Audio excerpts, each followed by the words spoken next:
I would have to say the two experiences that stand out for me out of all these experiences, one would be I traveled the length of the Mississippi River for the Boston Globe and wrote a big magazine article about that, and that turned into my first book. And my second unforgettable experience was I was in South Africa when Nelson Mandela was in prison, and as a black journalist, because of their racial law situation, when I landed in South Africa, there were places I could not go, and so that was hard to navigate. But there were also white South Africans who were very helpful and who knew why I was there and just helped me, went out of their way to help me.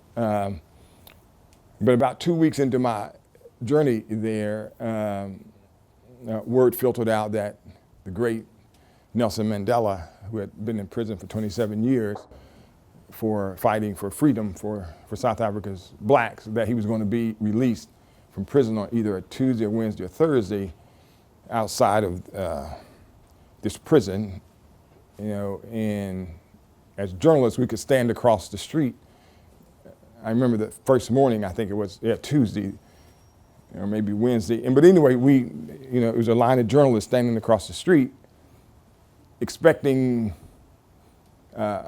these prison gates to open. Now, mind you, Nelson Mandela was banned, B-A-N-N-E-D, which meant that his picture could not be shown, none of his speeches could be uttered, or else as a South African, black South African, you can get in very serious trouble. You can be jailed. He was in prison, but his image and his pictures, you couldn't even have a picture of him in the wall in your home. And so nobody for 27 years, except for immediate family, knew what Nelson Mandela looked like. And so a line of journalists are standing on this dirt road across from the prison.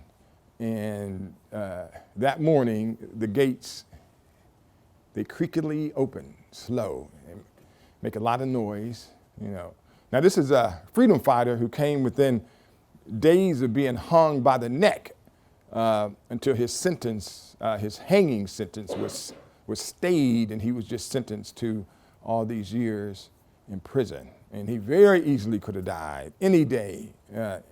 One of the bravest figures on the world stage who has ever lived. And the door opened, and none of us had ever seen Nelson Mandela, and the door opened, and you saw this man in a brown suit, and he was just standing there like this. And he didn't move for about 5 minutes. And we just looked at him, journalists, and we started writing. Then you look back up, and he'd still be there.